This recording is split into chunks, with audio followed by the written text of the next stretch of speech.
हाँ, तो आज अपने को बात करनी थी कोटेशन नंबर जो 26 है ना, इस लेक्चर का सेकंड पार्ट अपन डिस्कस करने वाले हैं, जहाँ पर आश्रय आश्रय संबंध दे रखा है ना, या आश्रय आश्रयी भाव दे रखा है। तो ये बहुत इंपॉर्टेंट है। क्यों इंपॉर्टेंट है? क्योंकि वैसे तो चरक संहिता सुश्रुत संहिता में भी अपने को ये रिलेशन देखने को मिल जाता है, लेकिन क्या होता है यहाँ पर कि ये प्रॉपर नाम जो दे रखा है आश्रय आश्रयी भाव संबंध, ये सिर्फ और सिर्फ अपना अष्टांग हृदय बताता है ना, ये किसी और ने नाम नहीं दिया। तो आश्रय आश्रय भाव का संबंध है वो किसकी देन है? तो क्वेश्चन आए यदि है ना, तो आप क्या करोगे? आंसर वाग्भट की देन है।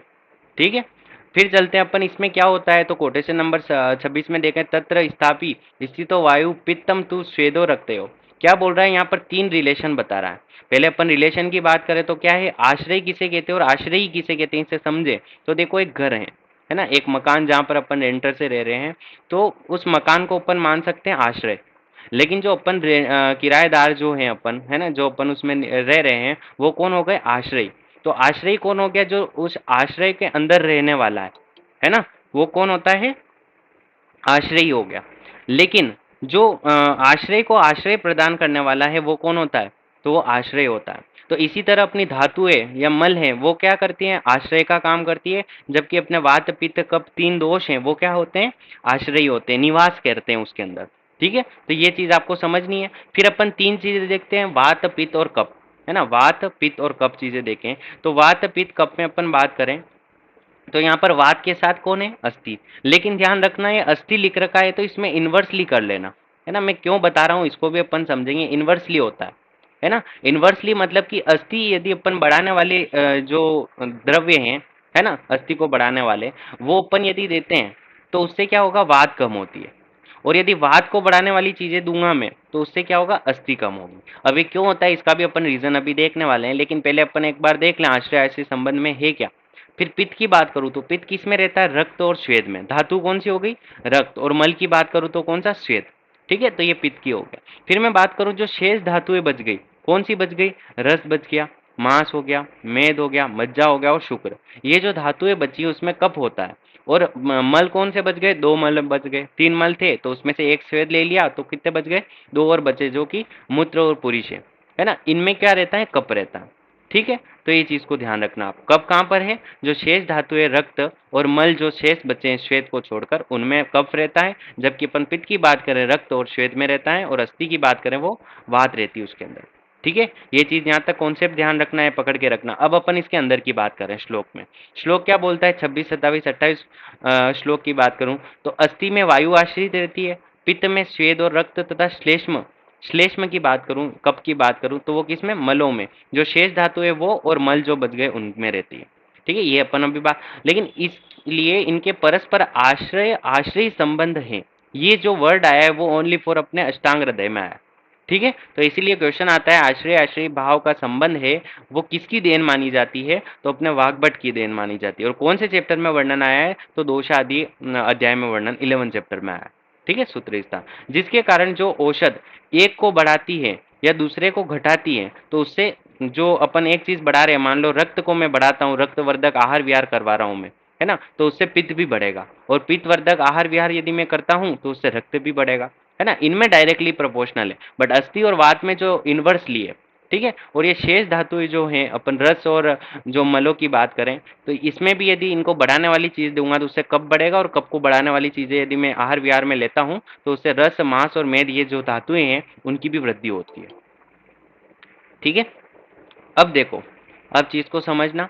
अपन ने यहाँ तक बात कर ली दोनों रक्त श्वेत की पित्त से, और शेष जो धातु है उनकी कब से। ये तो अपने को डायरेक्टली समझ में आ रहा कि एक को बढ़ाऊंगा तो दूसरा भी बढ़ेगा, यानी आश्रय को बढ़ा दिया तो आश्रय भी बढ़ जाएगा। जैसे मैं इसको ऐसे समझाऊं कि एक घर है, एक घर को अपन पहले छोटे थे तो दो लोग रह रहे थे, ठीक है, लेकिन उसी घर को मैं बड़ा करता जाऊंगा तो उसमें संख्या भी क्या होगी? बढ़ती जाएगी। तो ऐसे आश्रय को यदि मैं बढ़ाता हूं तो उससे आश्रय भी क्या होते हैं? बढ़ते हैं। ये चीज आपके दिमाग में बिठा लो। लेकिन अस्थि और वात, जो वात और अस्थि का जो रिलेशन है वो इनवर्सली होता है, इसमें नहीं होता। अब क्यों नहीं होता देखो समझना, आगे वाली लाइन में दे रखा। लेकिन अस्थि जो आश्रय है वो किसका? मारुत यानी वात का है ना, उसका संबंध, इसका अपवाद है। शरीर में जो वृद्धि होती है वह प्राय तर्पण, संतर्पण से होती है। यह वृद्धि श्लेष्मा से अनुबंध होती है, क्षय इसके विपरीत होता है, तथा वायु से अनुगत होते हैं। अतः वृद्धि व क्षय उत्पन्न विकारों का शीघ्र ही क्रमशः लंघन व ब्रंगन द्वारा उपचार करना चाहिए। अब यहाँ पर क्या चीज बोली इसने, देखो एक बोन मान लो, है ना, एक तरफ बोन है और उसके बोन मेरो जो है उसके अंदर मैं एयर भर लेता हूँ, है ना, वात ही भरी हुई है, जहाँ पर जो खाली जगह है वहां पर कौन भरेगा, वायु बढ़ जाएगी। तो मैं बात करता हूँ, यदि मैं वात को जो बढ़ाने वाली चीजें देता हूँ, मान लो वात को कौन बढ़ाती है, रुक्षता वगैरह, है ना, तो वैसा दूंगा तो उससे क्या होगी, अस्थि धीरे धीरे ब्रेक डाउन होने लग जाएगी, है ना, ब्रेक डाउन होगी, कैल्शियम का जो डिपोजिशन था वो वापिस वहां से रिमूव होने लग जाएगा। तो वहां से क्या होगी, अस्थि धीरे धीरे क्या हो जाएगी, खोखली हो जाएगी अंदर से। और ज्यादा यदि बोन मेरो जो अंदर है उसमें ज्यादा खोखला हुआ तो वो क्या हो जाएगी, वहां पर ज्यादा एयर बढ़ जाएगी, ज्यादा एयर बढ़ी तो वात बढ़ गई, वात बढ़ी तो इससे क्या हो गया, बोन तो एकदम वो हो गई ना, कमी हो गई बोन में, अस्थि में कैल्शियम पूरा क्या हो गया, गिर गया, अंदर से गिरा तो ही तो उसमें जगह आई, है ना। एक बार और समझते हैं इसको, देखो मैं एक बोन बना रहा हूँ, है ना, अपन एक बोन से समझे, तो अपन एक बोन देखते हैं, अपन एज्यूम करते हैं, और उसमें जो बोन मेरो है उसमें क्या भरा हुआ है, वायु भरी हुई है, एक थीम बता रहा हूँ ऐसे ही, ठीक है, उसमें वायु भरी। अब यदि मैं बोन मेरो को बढ़ाऊंगा, है ना, बीच में जो खोखला स्थान है वो बढ़ाता हूँ, मैं बढ़ाता चलता हूँ, ठीक है, ऐसे आहार विहार कर रहा हूँ, है ना, तो उसमें जगह ज्यादा हो जाएगी बीच में बोन के अंदर। क्यों जगह ज्यादा हो गई, क्योंकि जो कैल्शियम अंदर भरा हुआ था वो धीरे धीरे रिमूव होता गया और बोन मेरो का स्थान ज्यादा हो गया। अब जहां पर ज्यादा स्थान होगा वहां पर वायु कम होगी या ज्यादा, अब ज्यादा ही होगी, ज्यादा स्थान है तो ज्यादा वायु बढ़ जाएगी, तो वात की क्या हो गई, वृद्धि हो गई। लेकिन मैं बोन की बात करूं तो बोन तो क्या हो गई, कमजोर हो गई, है ना, बिल्कुल धीरे धीरे जो कैल्शियम था वो तो हट गया था अंदर से, तो वो क्या हो गई, कमजोर हो गई, तो इससे क्या हो गया, अस्थि धातु का क्या हो गया, क्षय हो गया वहां पर। ठीक है, यही यहाँ पर इसमें लिख रखा है कि शरीर में जो वृद्धि होती है वो प्राय काय से होती है, तर्पण से होती है, लेकिन वृद्धि श्लेष्मा से अनुगत होती है। यानी कि अपने को यदि शरीर में तर्पण वगैरह करवाना है तो अपन ऐसी चीजों का सेवन करवाते हैं जिससे क्या बढ़े, कब बढ़े, कब बढ़ेगा तो जरूरी है उसका तर्पण हो जाएगा। लेकिन कब बढ़ रहा है ना, तो यहाँ पर क्या होगा, वात का क्षय होगा, है ना। यदि मेरे को कैल्शियम वगैरह देना है या तर्पण करवाना है अस्थियों का, तो मैं क्या करूंगा, ऐसी चीजें दूंगा जिससे उसकी वृद्धि हो, कैल्शियम वगैरह, कफ वर्धक आहार विहार दूं, तो ये क्या होगा, शरीर का तर्पण। लेकिन इससे क्या हो रहा है, दूसरी तरफ देखूं मैं तो वात का क्या हो रहा है, क्षय हो रहा है। ठीक है, तो ये आपके अब समझ में आ गया होगा। फिर आगे की लाइन पढ़ते हैं अपन, क्षय इसके विपरीत है, यानी कि मेरे को ऐसी चीजें देनी है अवतर्पण जो कि वात को बढ़ाती है, उससे क्या होगा, वायु तो बढ़ जाएगी लेकिन जो अस्थि है वो क्या हो जाएगी, क्षय हो जाएगी। तो बस इसको ऐसे ध्यान रखना आप, यदि इतना भी समझ में नहीं आए तो डायरेक्टली ध्यान रख लेना, जो अस्थि और वात का रिलेशन है वो इनवर्सली है, बाकी दोनों जो दोष है उनका डायरेक्टली है अपने धातु और मलों के साथ। ठीक है, इतना सा समझ में आ गया। फिर अपन ने एक एक्सेप्शन देखा था किसका, अस्थि और वात का, ये भी आपके अच्छे से समझ में आ गया होगा। अब अपन चलते हैं वापिस नेक्स्ट श्लोक की तरफ, 29 नंबर श्लोक वापिस इसी वायु की बात को वापिस बताता है। वायु को छोड़कर चिकित्सा उपयुक्त कर्म से करनी चाहिए। ये कोटेशन क्या बोल रहा है यहाँ पर, वायु, जो वायु था अपना एक्सेप्शन था, वायु और अस्थि, उसकी चिकित्सा का उपयुक्त क्रम है, जो अपन कहते हैं कि आश्रय को बढ़ाऊंगा तो आश्रय भी बढ़ जाएगा, वो जो क्रम था उसको छोड़ देना चाहिए, किसके, एक्सेप्शन के केस में, अपना एक्सेप्शन क्या था, वायु। इसीलिए आगे वाली लाइन में बोलता है कि वायु से उत्पन्न रोगों से जो विपरीत क्रम से चिकित्सा करनी चाहिए। ध्यान रखना, जो वायु का जो सीक्वेंस होता है ना, वो क्या है, विपरीत क्रम हो। जैसे वायु को यदि मैं घटाऊंगा तो अस्थि बढ़ेगी, और अस्थि को मैं बढ़ा रहा हूं तो वायु घटेगी, ये वाला क्रम फॉलो करना चाहिए। ठीक है, यहाँ पर ध्यान रखना है, यही लाइन 29 नंबर में वापस रिपीट की। अब अपन 30, 31 और 32, 33 नंबर की कोटेशन की बात करें तो यहाँ पर क्या आता है, ये जो 7 धातु हैं उनके यदि क्षय वृद्धि होती है तो उनकी चिकित्सा किस प्रकार करनी चाहिए वो यहाँ पर बता रहा है। तो लेकिन अपन ने जो अभी वात, पित्त और कफ की चिकित्सा देखी, है ना, अभी वात, पित्त, कफ की आश्रय ऐसे भाव से संबंध से अपन ने चिकित्सा देख ली कि मेरे को वात यदि कम हो रहा है तो मैं ऐसी ऐसी चीजों का आहार करूंगा कि जिससे अस्थि का क्या हो, क्षय हो, ताकि वात बढ़ जाए, है ना, तो ये चिकित्सा ही तो है ना। अब अपन देखेंगे धातुओं और मलों की चिकित्सा कैसे करनी है अपने को। तो देखो यहाँ इंडेक्स बना रखी है आपकी बुक में, पहले अपन इंडेक्स से ही बात करते हैं। तो रस वृद्धि हो रही है या रस क्षय हो रहा है, तो अपन आश्रय भाव में पढ़ के आए ना, रस का रिलेशन किससे है, तो यहाँ पर ध्यान रखना किससे है, अपनी श्लेष्म धातु यानी कप दोष से है, सॉरी, है ना, कप दोष से है। तो कप को यदि बढ़ाऊंगा तो मेरे रस भी बढ़ जाएगा, और कप को यदि घटाऊंगा तो रस भी घट जाएगा। तो ठीक है, जो अपने को लक्षण मिल रहे हैं रस वृद्धि के या रस क्षय के, उसके अनुसार अपने को चिकित्सा करनी है। तो रस वृद्धि की या रस क्षय की चिकित्सा किसके, कप के समान, डायरेक्टली ध्यान रखना। फिर रक्त की बात करूं, यदि रक्त बढ़ गया बॉडी में तो क्या हो जाएगा, जैसे कैसे सिम्टम्स आते हैं, जो बीपी बढ़ जाती है ना, ब्लड प्रेशर, वैसे अपने रक्त वृद्धि के सिम्टम्स आते हैं बॉडी में। अब देखना क्या करेंगे, यदि बीपी बढ़ गई या जो भी अपन एक मॉडर्न के अनुसार देखें तो उसमें क्या चिकित्सा करवाएंगे आयुर्वेद वाले, रक्त विस्तारण, रक्त मोक्षण करवाना है ना, जैसे ब्लड डोनेशन करवा दो, जिसकी बीपी ज्यादा बढ़ती है उसको लगभग 3-4 महीने में एक बार ब्लड डोनेशन करवाना चाहिए, ताकि उसका क्या हो, रक्त विस्तारण हो, है ना। अपनी अलग पद्धति है चलो अपन, लेकिन एक उसमें रक्त ही निकालना है, मेन पर्पस तो यही है। तो रक्त मोक्षण किसकी चिकित्सा हो गई यहाँ पर, रक्त वृद्धि की। फिर दूसरा करते हैं विरेचन। तो ध्यान रखना, जितने भी ब्लड प्रेशर वाले पेशेंट को अपन ड्रग्स देते हैं वो क्या करवाते हैं, विरेचन, चाहे यूरिन का विरेचन विरेचन करवाए, यानी ज्यादा मात्रा में यूरिन पास आउट करवाए, या फिर मल का निकलाए। मल और यूरिन ज्यादा निकल जाएगा तो उससे क्या होगा, ब्लड जो वॉल्यूम है वो कम हो जाएगा। तो ध्यान रखना, रक्त वृद्धि जन्य जो विकार होते हैं अपन पढ़ के आए हैं, है ना, रक्त वृद्धि होती है तो उसकी दो प्रकार से चिकित्सा करते हैं, एक तो ब्लड निकालो यानी रक्त मोक्षण, और दूसरा विरेचन करवाओ, चाहे यूरिन का करवाओ चाहे मल का करवाओ, ठीक है, विरेचन ध्यान रखना। फिर अपन बात करें मांस वृद्धि की, है ना, रक्त के बाद मांस वृद्धि की बात करें तो मांस यदि बढ़ जाता है तो क्या बनेगा, ट्यूमर बन जाएगी, ग्रंथि अर्बुद कर पड़ क्या है, अब उनको काटना पड़ेगा। कैसे काटोगे, शस्त्र से काटोगे, शार से काटोगे या अग्निकर्म करोगे। तो ध्यान रखना, शस्त्र सार अग्निकर्म किसकी चिकित्सा है, ये मांस वृद्धि की। तो मांस में ध्यान रखना, जैसे मांस जो अर्श हो जाता है, पाइल्स हो जाता है, उसमें भी अपन सार सूत्र करते हैं, है ना, अग्निकर्म करते हैं, जो अपने मत्स्य वगैरह बन जाते हैं उसमें अग्निकर्म करते हैं, है ना, और शस्त्र कर्म करते हैं। तो ये जो ट्यूमर को काटने के लिए अपन शस्त्र कर्म कर रहे हैं, अर्श को काटने के लिए सार कर्म कर रहे हैं, मत्स्यों को ये गिराने के लिए अग्निकर्म कर रहे हैं, तो ये अपनी चिकित्सा किसमें आती है, मांस वृद्धि के लक्षणों, है ना, मांस वृद्धि के जो जन्य विकार है उसमें चिकित्सा अपन शस्त्र सार अग्निकर्म से। अब मेद की बात करूं तो मेद क्या है, मोटापा। अब मेद की वृद्धि हो गई तो मुझे कैसी चिकित्सा करनी चाहिए, स्थूल्य नाशक, जो मोटापे की नाश करे ऐसी चिकित्सा मेरे को करनी चाहिए, ध्यान रखना। मेद वृद्धि वाली चिकित्सा, स्थूल्य नाशक। अब कैसी चिकित्सा करूंगा, लंगन, उसको भूखा रखेंगे, है ना, या ऐसे लघु आहार विहार अपन देंगे जिससे उसका क्या हो, मेद का क्षय हो जाए या मेद की वृद्धि रुक जाए। तो ये कौन सी, मेद वृद्धि की। अब यदि यहाँ पर पूछे मेद क्षय के लक्षण है ना, मेद क्षय की चिकित्सा करनी है तो क्या चिकित्सा करोगे आप, कृष्टता कारक चिकित्सा, यानी जो जो कृष्ट होते हैं ना, पतले पतले लोग होते हैं या कुपोषण जनित व्याधियां होती हैं, ऐसे पेशेंट आपको दिखते हैं, उसमें जो अपन संतर्पण करवाते हैं, है ना, तर्पण चिकित्सा, जो कफवर्धक आहार विहार जो सेवन करवाते हैं वो वाली चिकित्सा करवाते हैं, जिससे वो मेद यदि क्षय हो रहा है तो वो बढ़ जाएगा। तो ये वाली चिकित्सा अपन यहाँ पर कर रहे हैं, ठीक है। तो ये कृष्टता कारक उपक्रम चिकित्सा है, किसकी चिकित्सा है, मेद क्षय की। यहाँ पर लिख लेना, ये दोनों अलग अलग है, वहाँ एक ही नहीं है, ठीक है, ये इंडेक्स जो बना रखी है अपन उसकी बात कर रहे हैं। फिर अपन बात करते हैं किसकी, अस्थि क्षय जन्य विकार।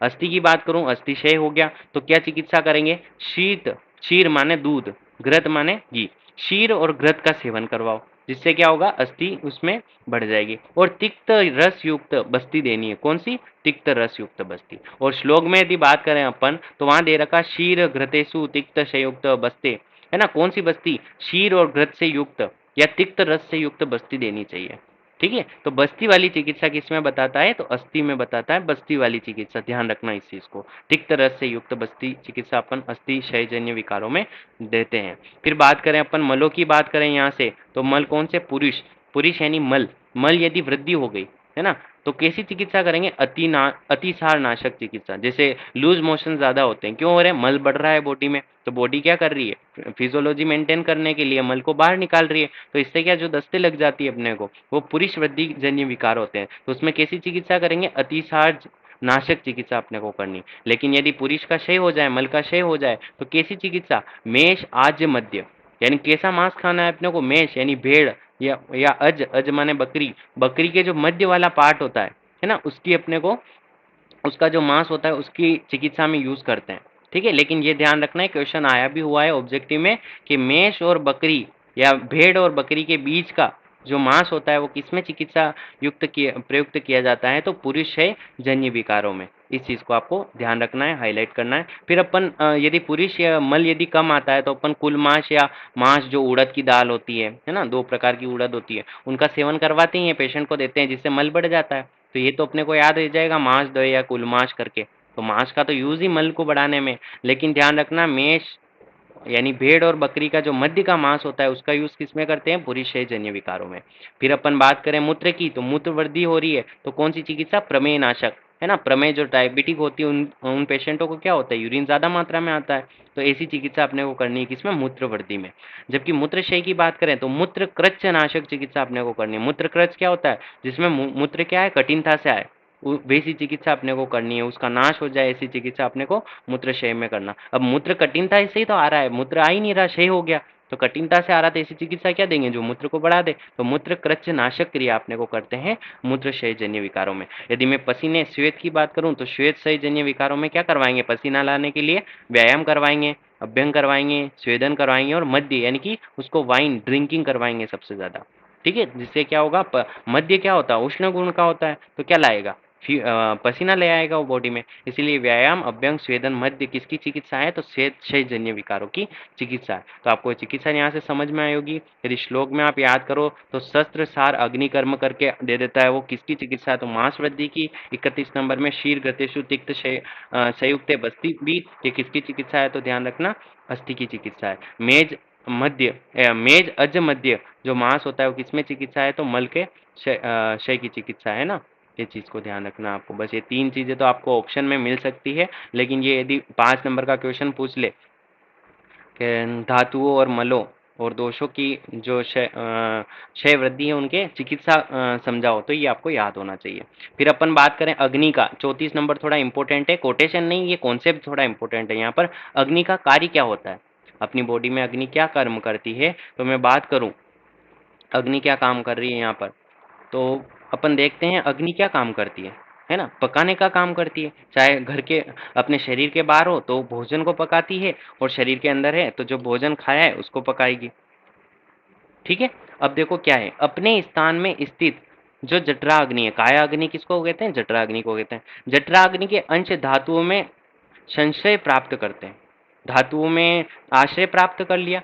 ठीक है, उन अंशों में जो धात्वा अग्नि होती है उसकी मंदता और तीव्रता, यानी उसकी जो पावर है या उसकी जो कमी है, यानी एकदम बढ़ गई तो पावर, और कमी यानी कि जो घट गई जठराग्नि तो मंदता हो गई। उसी से क्या होगा, धातु वृद्धि होगी। अब देखो समझना, जैसे रस आया, अपन ने जो खाया उसका अपने स्टमक में गया, स्टमक के बाद डिओडिनम में जाती है, डिओडिनम में क्या होती है, अपनी जठराग्नि होती है, वहां पर ही क्या होता है, सबसे ज्यादा पाचन होता है ना। तो वहां पर क्या हुआ, जठराग्नि बेटी। अब जठराग्नि क्या करती है, छोटी छोटे अंशों में तोड़ देती है भोजन को, जहां से क्या है, जो भाग अपने रस को जाना है, रक्त को जाना है ना, मेद मांस जिसको जाना है, उसकी अग्नियां बेटी होती है छोटी छोटी रूप में, अंश के रूप में।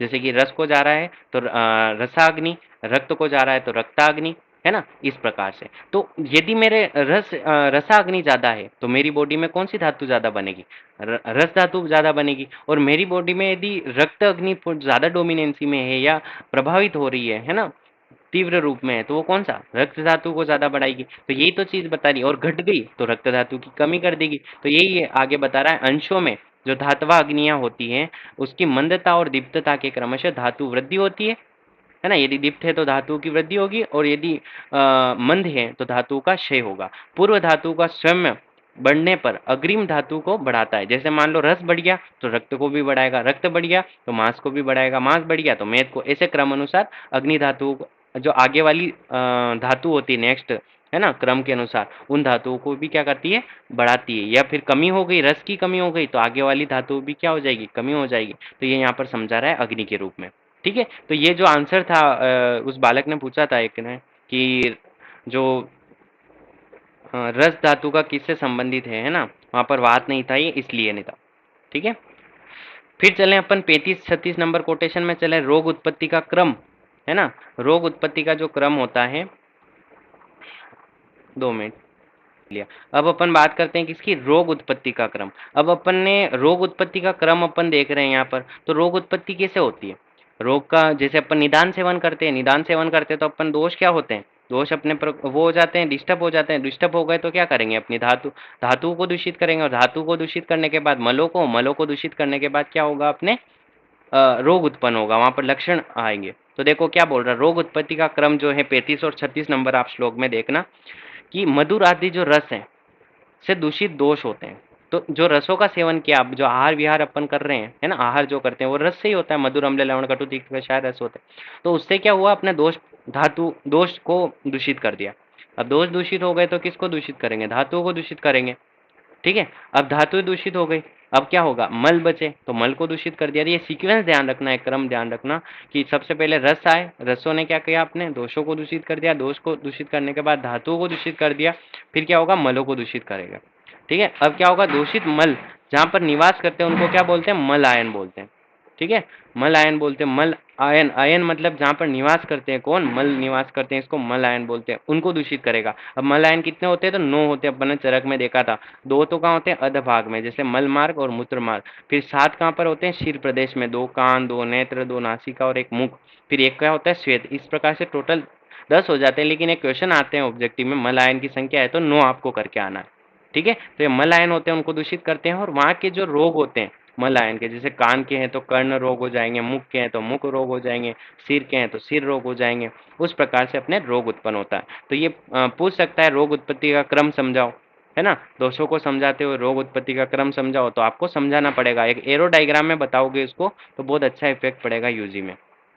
फिर अपन बात करते हैं ओज का वर्णन। तो ध्यान रखना, रेफरेंस लिख लो इधर साइड में कि ओज का वर्णन अष्टांग हृदय में सर्वप्रथम कहाँ मिलता है, तो अच्छे से अपने को 11 चैप्टर में यहाँ पर मिला है। ठीक है, ओज का वर्णन, ओज का वर्णन सर्वप्रथम रेफरेंस पूछे तो ध्यान रखना 11 चैप्टर में मिल रहा है। अब ये क्या बोलता है, ओजस्तु तेजो धातु नाम शुक्र अंतना परम स्मृता। क्या बोल रहा है, जो धातुएं हैं रस रक्त मांस में, जो सातों धातु है, तो उनका जो उत्कृष्ट परम भाग होता है ना, तेज परम तेज भाग है, वो क्या कहलाता है, ओज कहलाता है। तो ध्यान रखना, जो सातों धातु का सार भाग है वो क्या बोला है, वाग्भट ने, ओज बोला है। अब ये कहाँ पर निवास करता है, हृदय स्थितम, हृदय में क्या होता है, स्थित रहता है। अब अपन पढ़ के आ चुके हैं फिजियोलॉजी में कि अपने जो ओज होता है वो 2 प्रकार से होता है, एक तो पर ओज और एक होता है अपर ओज। पर ओज कितना होता है और कहाँ पर होता है, तो पर ओज कितना होता है, 8 बिंदु, और कहाँ पर होता है, हृदय में होता है।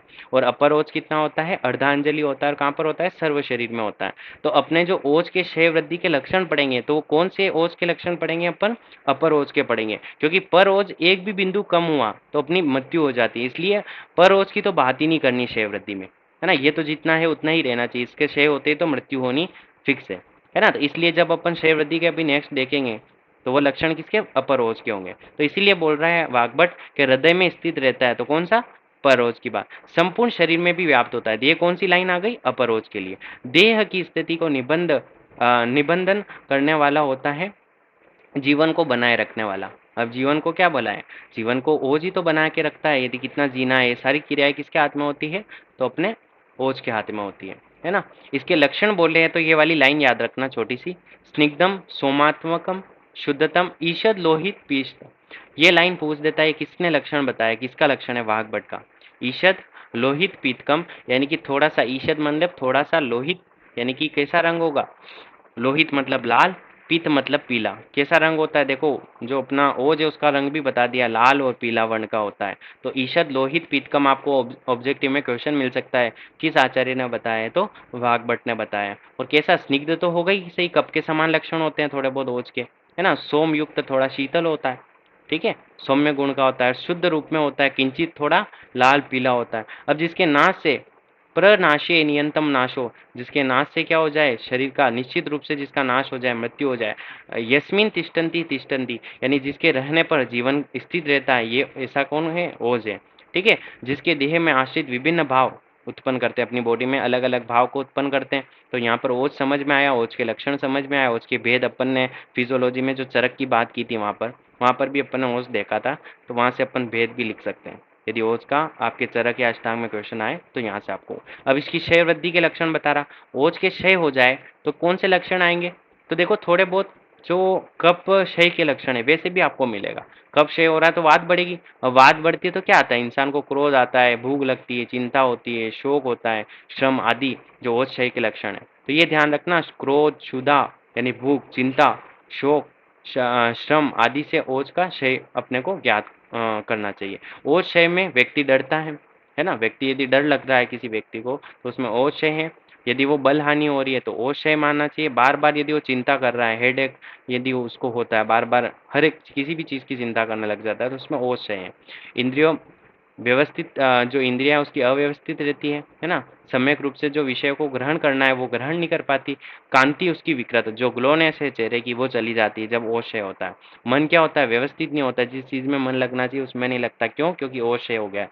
व्यक्ति रुक्षता बढ़ती है, क्यों बढ़ रही है? क्योंकि वात बढ़ रही है यहाँ पर, इसलिए रुक्षता भी बढ़ती है और व्यक्ति क्या हो जाता है? क्षीण हो जाता है ना? तो ओज क्षय के थोड़े बहुत कफ जो क्षय होता है या वात वृद्धि हो रही है, वैसे अपने को बॉडी में लक्षण मिलते हैं। अब इसकी चिकित्सा कैसे करोगे? तो चिकित्सा भी दे रखी है, जीवनी औषध, दूध, यानी जीवनी आपने द्रव्य पढ़े होंगे महाकषाय में, जीव है ना, जो 10 जो अपन ने 10 द्रव्य देखे थे, है ना, वो वाले बला अति बला करके, ये सारे जो कफ को बढ़ाने वाले जीवनी औषध होते हैं।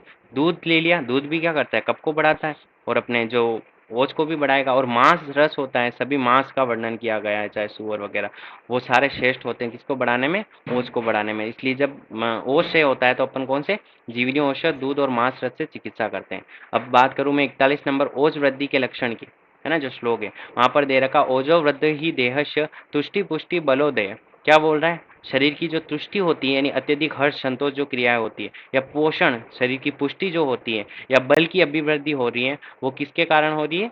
ओज वृद्धि के कारण। तो ओज वृद्धि के लक्षण तो अच्छे ही है, शरीर की तुष्टि होना, पुष्टि होना, बल की अभिवृद्धि होना, ये तो अच्छी है। तो ये दो चार लक्षण बता रखे, तुष्टि पुष्टि बलोदय किसका लक्षण है? तो आपको याद करना है, ओजो वृद्धि का लक्षण ऑप्शन में देखने को मिल सकता है।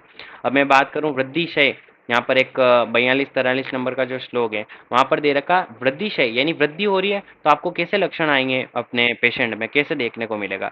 तो व्यक्ति जिस अन्न से द्वेष करता है, जिस अन्न से वो द्वेष कर रहा है या उसे छोड़ता हुआ, या जिस अन्न की इच्छा करता है या इसके प्रयोग वृद्धि या क्षय पर विजय प्राप्त होती है। देखो मैं आपको समझाता हूँ, ये वृद्धि क्षय कुछ नहीं है। देखो जैसे कि आपको मैंने पढ़ाया था, जैसे कि अपन ने देखा पित्त वृद्धि हो रही है बॉडी में, यदि पित्त बढ़ रहा है तो कैसा वो ठंडा ठंडा खाने की इच्छा करेगा। तो जिस चीज़ की वृद्धि हो रही है उसकी तो क्या करता है? वो द्वेष करने लग जाता है। और उसके जो विपरीत चीज़ें होती हैं, जो उसको घटाने वाली चीज़ें होती हैं, उनका वो सेवन करने की इच्छा करता है उसको। ठीक है। और यदि क्षय हो रही है, मान लो कि बॉडी में यदि क्षय हो रहा है ना, जैसे मान लूँ मैं, कब वात बढ़ रही है, वात बढ़ रही है तो बॉडी में, तो वो इंसान वात क्षय हो रही है तो वो इंसान क्या करेगा? वात को बढ़ाने के लिए ज़्यादा बोलेगा, ज़्यादा दौड़ेगा, है ना, ऐसी इच्छाएं करती है। या कह सकें शीत आहार विहार करने की उसको इच्छा होती है। तो देखो यहाँ पर सेकंड लाइन में जो दे रखा है, जिस आहार की इच्छा करता है, विरुद्ध आहार नहीं होना चाहिए।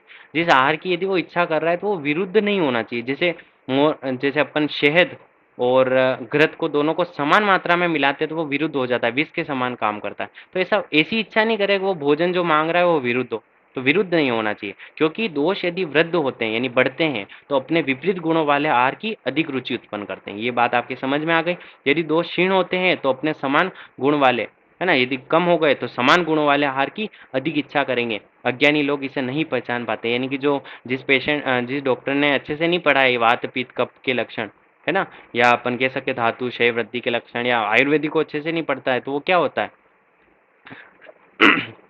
मूर्खी होगा, वो चिकित्सा ही नहीं कर पाएगा। फिर अपन चलते हैं इस चैप्टर का लास्ट जो है, दोषों के अवस्था अनुसार कर्म, यथा बलम यथाश्च च दोषा वृद्धा वितन्वते रूपाणी जहंती क्षीणा समा स्वम कर्म कुर्वन्ते। अब यहाँ क्या कह रहा है ये, कि जो ये थोड़ा इंपॉर्टेंट श्लोक है, यदि आप क्षय वृद्धि में ये श्लोक लिखते हो किसी भी क्षय वृद्धि में तो बहुत अच्छा इफेक्ट पड़ता है, क्योंकि ये सभी में फिट होने वाला श्लोक है। कि वृद्धि को प्राप्त दोष, जो वृद्धि को प्राप्त होते हैं वो अपने बल के अनुसार अपने लक्षण या जो उसके कर्म होते हैं प्राकृत कर्म, उनकी क्या करने लगता है? वृद्धि करने लग जाता है। अपन ने देखा था ना क्षय वृद्धि में लक्षण, कि वात बढ़ रही है तो क्या करेगा? वो ज्यादा बोलेगा, निंद्रा का नाश हो जाएगा। क्यों हो रहा है? क्योंकि वात बढ़ रही है तो वैसे ही लक्षण करेगा। तो वृद्धि को प्राप्त अपने बल के अनुसार अपने अपने जो कर्म होते हैं उनका विस्तार या वृद्धि हो जाती है, और जो घटे हुए दोष होते हैं अपने जो प्राकृत कर्म होते हैं उनकी कमी आती है ना। और सम दोष होते हैं अपने प्राकृत कर्मों को करने वाले होते हैं। तो ये लाइन याद रख सकते हो, यथा बलम यथाश च दोषा वृद्धो वितन्वते रूपाणी जहति क्षीणा समा स्वम कर्म कुर्वन्ते। ये श्लोक थोड़ा याद रखने जैसा है, जो आपको क्षय वृद्धि का कहीं पूछते हैं या 5 नंबर में क्वेश्चन आ जाए तो यहाँ से लिखकर आप शुरुआत कर सकते हो दोष धातु की। ठीक है। फिर 45 और ये लास्ट कोटेशन है, यहाँ पर कुछ इंपॉर्टेंट नहीं है, कि जो दोष सम रहते हैं शरीर की वृद्धि करते हैं। अपन जानते हैं जो दोष अपने वात पित्त कफ है वो सम अवस्था में है तो धातु की वृद्धि करेंगे, और वे ही दोष विषम होने पर शरीर का क्या करने लग जाते हैं? नाश करने लग जाते हैं। तो यहाँ पर अपना चैप्टर फिनिश होता है। ठीक है। So thank you everyone.